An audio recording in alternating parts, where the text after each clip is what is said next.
Albert Rivera nos acompaña esta noche en el Cascabel, 10:41 de la noche. Muy buenas noches, Albert. ¿Qué tal? Buenas noches, Antonio. Bueno, pues no sé si ha visto usted las imágenes que hemos mostrado, que ha difundido hoy en exclusiva Antena 3 Noticias, a propósito de ese viaje a Venezuela pagado por Maduro. Les envió el avión, además. Con 2 días de antelación, no va a ser que lo perdieran.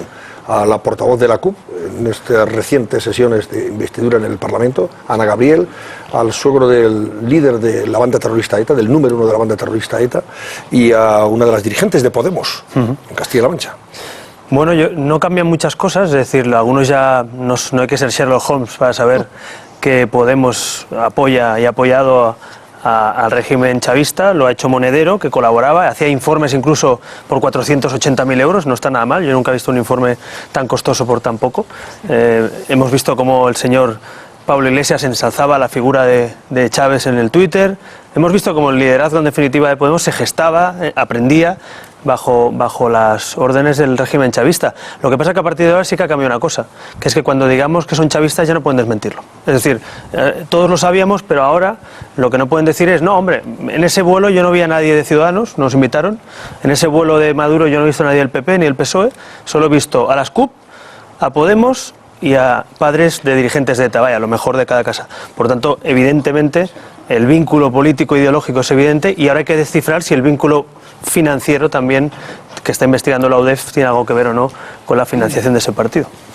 Bueno, vamos a ver qué dicen los dirigentes de Podemos cuando se le pregunte sobre el particular. Hoy la dirigente de la CUP, Ana Gabriel, ha dicho que sí, fue a Venezuela y a hacer cosas muy interesantes. Esa es la respuesta que ha dado a los periodistas cuando le han preguntado sobre este viaje financiado por Maduro, en el avión además que usa Maduro, el avión oficial del régimen bolivariano. De todas maneras, déjame que diga que para que aterrice un avión de esas características, por lo que me cuentan, en un aeropuerto como el de Madrid, alguien más tendría que saber de esa presencia de un avión del ejército y de un avión oficial.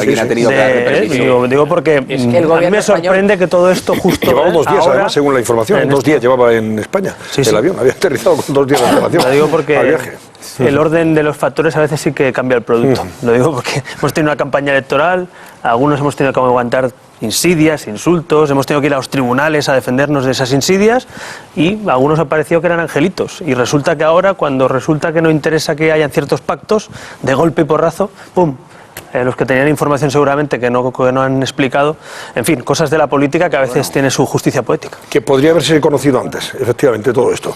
Bueno, señor Rivera, vamos a ver, ¿cree usted que Rajoy se va a someter a investidura a pesar de que parece que no cuenta con los votos necesarios para salir adelante? Pues si está en España, sí. Es decir, digo porque últimamente no le vemos mucho aparecer ni contar qué pretende hacer en ese debate de investidura, pero entiendo que sí, que el actual presidente en funciones quiere, por lo que dice, someterse a esa votación. Yo mañana mismo me veré con el jefe de Estado, con el rey, y le trasladaré nuestra posición, lo que vemos, lo que opinamos sobre la situación actual, que creo que es bastante notorio y público desde antes de la campaña y después de la campaña, porque hemos sido muy coherentes en eso, pero sí que, bueno, me imagino que Rajoy pretende hacerlo y si no, pues nos tendrá que contar.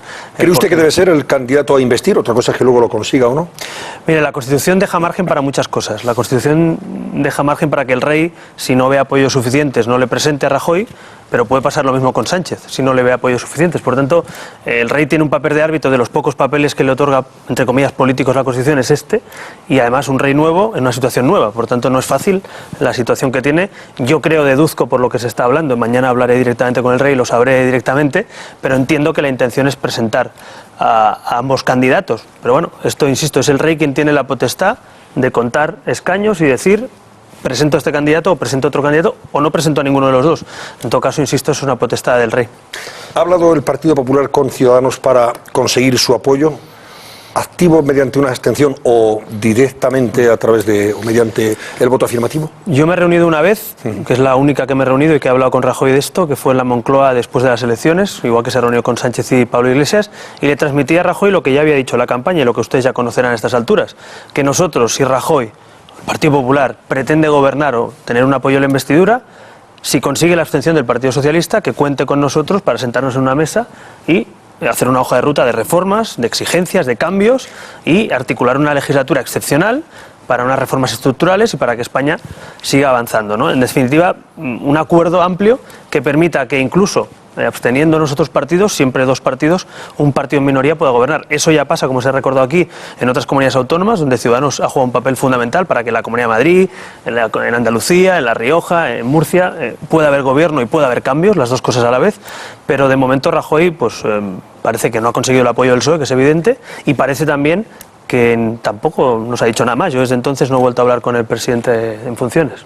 O sea, ahora mismo la intención de Ciudadanos sobre la investidura de Rajoy, en caso de que sea el candidato a investir, es votar en contra en primera votación. Yo no tengo ninguna novedad al respecto. Yo le dije al presidente en funciones, si usted consigue, si tú consigues la abstención del PSOE o una mesa de negociación, cuenta que nosotros nos podemos abstener para que haya gobierno, para que tengamos legislatura y para que España tenga un gobierno. Ya veremos cuál es el contenido del gobierno, ya veremos cuál es el contenido de esas reformas y ya veremos quién gobierna y cómo gobierna, pero en todo caso que tengamos un gobierno. Pero insisto, Rajoy me dijo que le parecía razonable, que él iba a intentar que el PSOE pudiera entrar a dialogar un acuerdo de este tipo, pero de momento, por lo que escucho a Sánchez y a Rajoy, uno que no le escucho mucho y a Sánchez decir cada día que no, en este caso al PP, no a Podemos, pues de momento parece que la guerra fría sigue entre el PP y el PSOE, ¿no? O sea que entonces, en resumen, el señor Rajoy no va a tener el apoyo del Partido Socialista, ni por activa ni por pasiva, ni se van a abstener ni le van a votar. Está claro, ya lo han dicho además.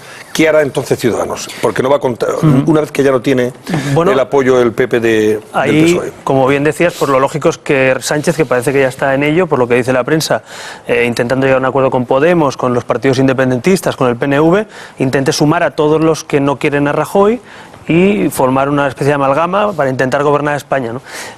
Yo sinceramente ya me he posicionado y lo digo claramente, es decir, a mí me parece que hay líneas rojas que no se pueden pisar, no se puede gobernar a cualquier precio. Y uno puede gobernar un país con un proyecto común y puede gobernar con gente que tiene cosas en común, pero gobernar con Barcelona como Compromís, La Marea, el PNV, ¿qué tendrá que ver el PNV con Compromiso con las mareas? ¿Y qué tiene que ver con Convergencia, con Esquerra, con el peor resultado de la historia del PSOE? Todo eso, juntarlo e intentar gobernar una legislatura donde hay que ajustar presupuestos, una legislatura donde hay que reformar, dicen que incluso la Constitución. Que alguien me explique cómo se hace eso con 90 escaños. Yo le dije al señor Sánchez que yo lo veía imposible y que nosotros íbamos a estar en contra de algo que no fuera un proyecto común para España. Es decir, no solo vale sumar escaños, hay que tener un proyecto, una hoja de ruta, un rumbo y una voluntad para que este país cambie, pero que cambie mejor, no peor. Yo quiero que España cambie, quiero que España se reforme, quiero que las cosas funcionen mejor. Y en eso está Ciudadanos, reformas democráticas, sociales, económicas. Lo que no vale es cambiar a peor. Y yo creo que esa amalgama de partidos sin rumbo y con un gobierno débil y con un Pedro Sánchez con el peor resultado de la historia del PSOE no sería mejor, desde luego, que lo que tenemos, sino que yo quiero que este país vaya mejor. Así que bueno, en eso discrepamos y yo, de momento, si a alguien se le ocurre plantear esa suma de partidos y un acuerdo a 11, pues Ciudadanos votará en contra. Votará en contra de ese acuerdo de progreso, como dice el señor Sánchez. Otros consideran que es un acuerdo de retroceso. Pero en fin, esa es la situación. ¿Qué variable ve usted a esta situación, a esta circunstancia? ¿Ve usted alguna alternativa que pudiera, en fin, ser viable?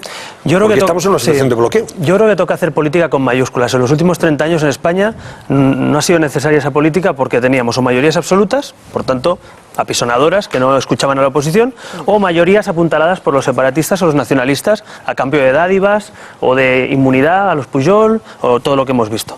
Yo creo que ese modelo está obsoleto. La mayoría absoluta creo que sinceramente no va a suceder en los próximos años y el pacto con los independentistas ya no puedes pactar porque están a punto de romper España. Por tanto, solo queda el acuerdo entre los principales partidos, pues un partido socialista, un partido centro liberal y un partido conservador, que es lo que pasa en toda Europa. Acuerdos a diferentes momentos de la historia, pero con un peso más de uno y de otro. Eso es a lo que yo quiero que vaya España, a un país normal en Europa que tenga 3 formaciones políticas o 4 que se puedan entender. Ahora bien, si seguimos en los bloques de rojos y azules y seguimos pensando que los independentistas se les puede contentar dándole cosas a cambio de que puedan romper este país, que yo, de donde vengo y de donde soy, todo el mundo sabe lo que pienso sobre eso, ¿no? Que es imposible contentar a quien nunca va a estar contento, creo que es un error. Por eso creo que toca hacer política con mayúsculas. Yo creo que sí, que hay soluciones, pero hace falta ser generoso y hace falta tener mentalidad de Estado. Pero una cosa más por mi parte, ya que hablábamos antes, ¿cree usted que, por ejemplo, el Partido Socialista ha pisado ya esas líneas rojas o las ha atravesado, esas líneas rojas de las que habló el Comité Federal en su día, apoyando a Esquerra Republicana y a Convergencia Democrática de Cataluña, prestándoles 2 senadores a cada partido para que formen grupo parlamentario propio en el Senado? Estamos hablando de 2 partidos que están protagonizando el golpe de Estado institucional en Cataluña, que están trabajando para romper con España y que lo van a hacer desde el Senado también. Y va el Partido Socialista y les presta 2 senadores a un grupo y otros 2 senadores para que tengan además grupo parlamentario propio, más representatividad, más poder institucional y por supuesto más dinero. ¿Cree usted que ya ha atravesado el PSOE esa línea roja? Por eso solo no, porque eso se viene haciendo en los últimos 30 años y me parece un fraude. Me parece un fraude hoy, me parece un fraude hace 4 años. Lo dejo claro. Lo digo porque hoy mismo Ciudadanos ha impedido que Izquierda Unida y Bildu intenten que los españoles le paguemos 5,5 millones de euros del mailing que no les corresponde.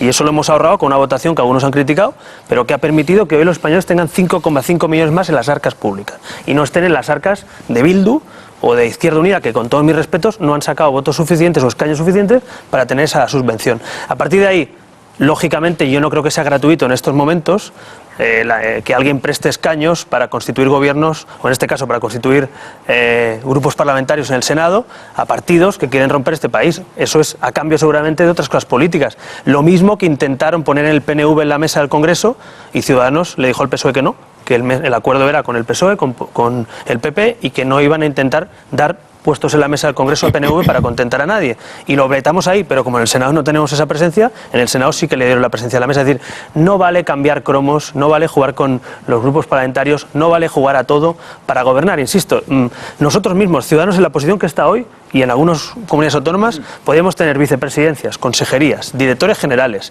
todo, porque dependen muchos gobiernos de nosotros, incluso en España. Pero no lo vamos a hacer ni lo hemos hecho. ¿Por qué? Porque lo que hay que hacer son reformas y cambios por lo que nos han votado los españoles. Así que hay que tener visión de Estado y hablamos de soluciones. Si el PSOE asume que no puede gobernar España a cualquier precio, si el PP asume que si quiere gobernar España tiene que ceder y hablar con la oposición e incluso tiene que plantearse en un futuro quiénes son las personas y los gobiernos que pueden encabezar una renovación dentro del Partido Popular. Si eso se lo plantean y además nosotros impulsamos reformas, a lo mejor este país tiene una oportunidad en vez de un problema. Lo que pasa es que hace falta, insisto, una visión de Estado, una falta de sectarismo y un querer más a tu país que a tu partido. Y eso hoy por hoy, y a ver, la verdad, yo me he visto en medio de la negociación de la mesa del Congreso y os aseguro que es francamente difícil poner de acuerdo a estos 2 partidos políticos, ¿no?